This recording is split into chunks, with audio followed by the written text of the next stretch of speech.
สวัสดีครับสวัสดีเพื่อนๆพี่ๆน้องๆชาวเครื่องบินบังคับทุกคนนะครับวันนี้ก็ตามที่สัญญาไว้ในคลิปที่แล้วนะครับว่าเดี๋ยวสร้างเครื่องบินสโลว์ไฟล์เสร็จแล้วเดี๋ยวจะมาบินให้ชมนะครับวันนี้ก็ทำเสร็จเรียบร้อยแล้วนะครับพร้อมบินนะครับยังไงเดี๋ยวไปชมกันครับว่าจะบินช้าแค่ไหนไปชมกันเลยครับ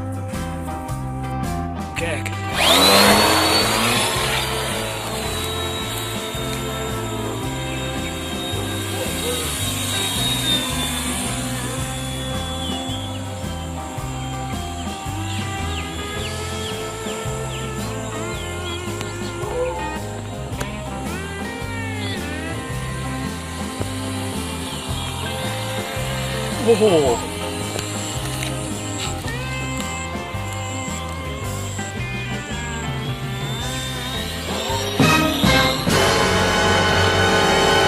จะสตอย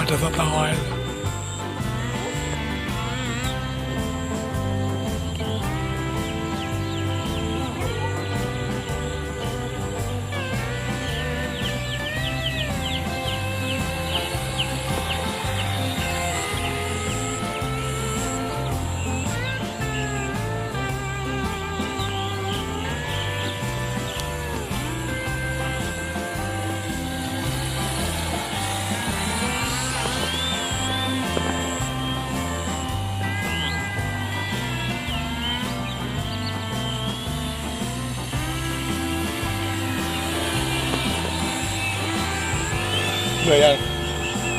ถ่ายไปดิเล่นไปดิ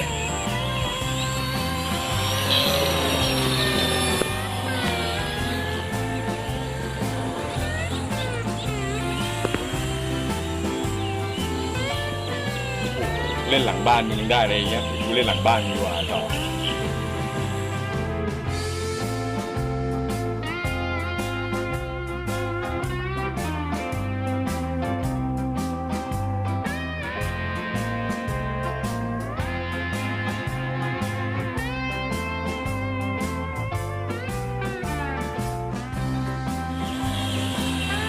มองไกลสุดลูกหูลูกตา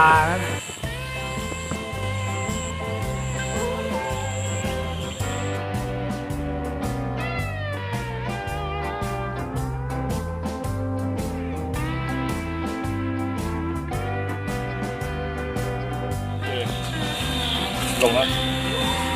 รับก่อน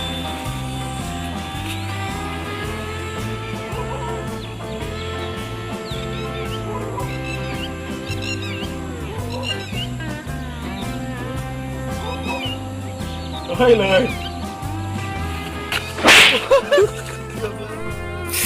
เป็นยังไงกันบ้างครับสำหรับเครื่องบินสโลว์ไฟล์ลำนี้นะครับบินช้าบินดีมากๆเลยนะครับยังไงวันนี้ก็ต้องขอบคุณเพื่อนๆพี่ๆน้องๆด้วยนะครับที่คลิกเข้ามาชมคลิปผมเนาะถ้าใครอยากจะทำปีกสโลว์ไฟล์นะครับก็ย้อนกลับไปดูคลิปที่แล้วได้เลยนะครับเมื่อวานนี้ผมลงคลิปการทำไว้แล้วนะครับว่าทำยังไงนะครับยังไงวันนี้ก็ขอบคุณมากๆนะครับที่เข้ามาชมคลิปผมครับไว้เจอกันใหม่คลิปหน้านะครับสวัสดีครับ